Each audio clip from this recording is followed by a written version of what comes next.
Thank you very much, and thanks for being here today. I think you're in for a treat. This is really one of the great leaders in American education, and his is a voice that needs to be heard, not just on CNN, but also through this book. Now, Steve, I want to get right to the action. This is a provocatively titled book. Not push comes to shove, it's push has come to shove, getting our kids the education they deserve. What do you mean push has come to shove? Enough is enough. There's no more room for our children to be failed by the system. We finally have an opportunity to transform education as we know it. We have an opportunity now like we've never had before, because 20 years ago, just 20 years ago, if you had told us that poverty and race, that the parents' education and where you live determine the capacity of a child, we'd all have to believe it. Just 20 years ago, there were no charters and magnets from which we could draw the truth.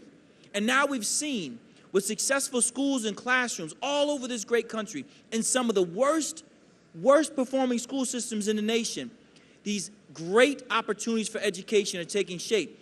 So a new truth is being written every day. The problem is that we are too patient. We are too patient, hoping and praying that one day this school will be better. If you just reform the school, come up with a new name, come up with a new theme, move this principal in, move that principal out, that's all we need.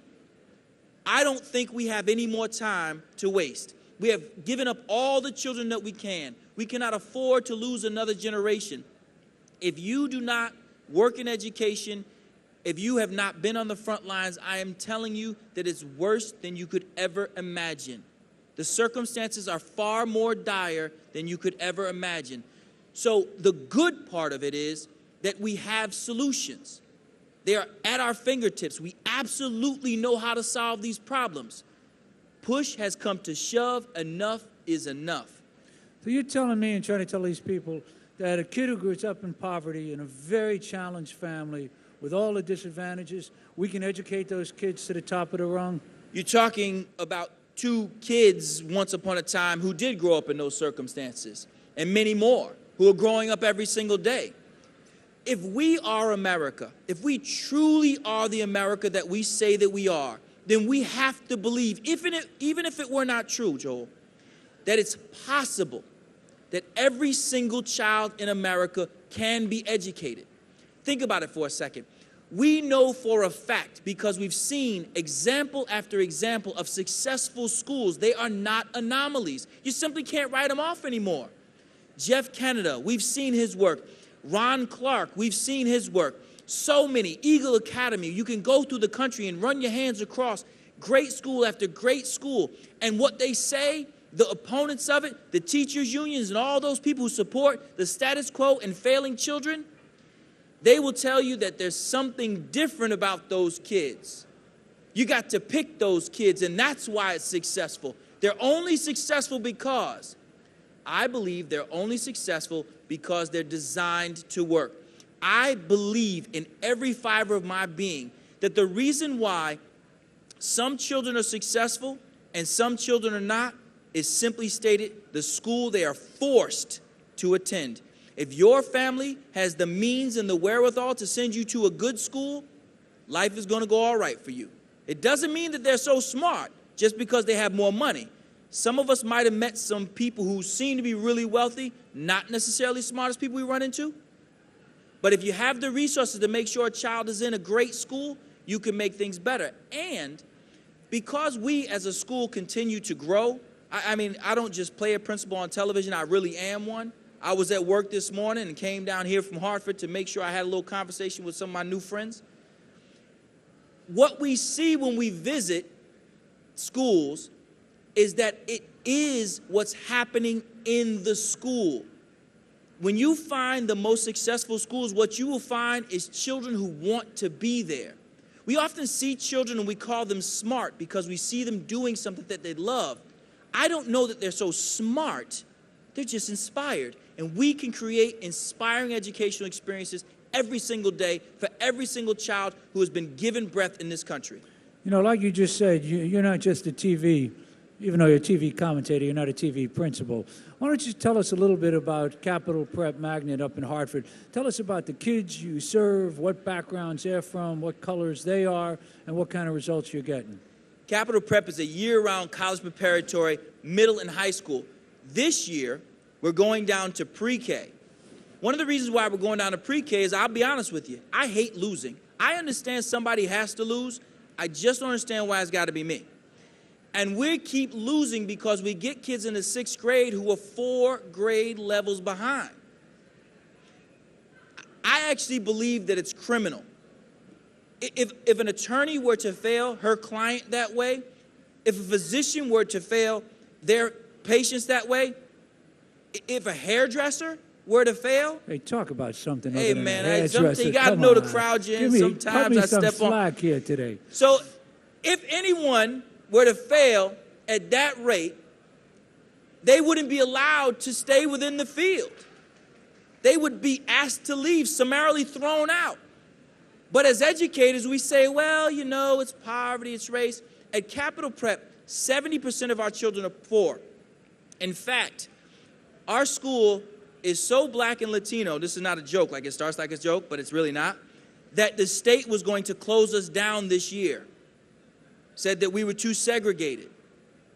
86% of our children are black and Latino. 70% of them are poor. They said that our school was too black, so they were going to shut us down. So I was going to get T-shirts that said, "Got white people," just because we want to make sure white folks feel comfortable because we can't get shut down.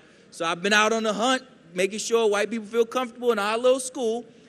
And it seems to happen. And this year, we're going to have white people at our school. Is that right? Those white people know what they're doing, I'll tell you. I tell you they what, get good outcomes at your school. You know what's funny, Joel, is that what I found, if you know anything about Connecticut, it really is the tale of two cities, because you find abject poverty next to extreme wealth.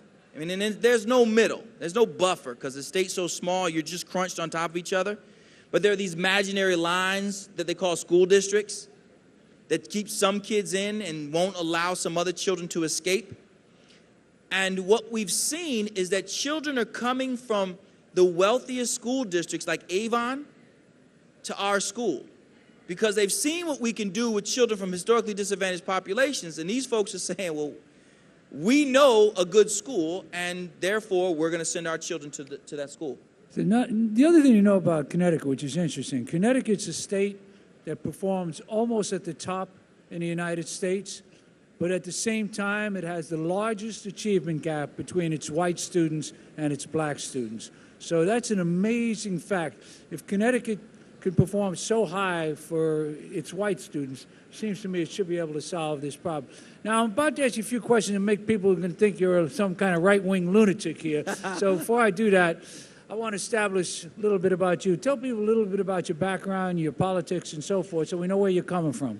I was born on my mother's 16th birthday, and the third generation of poverty.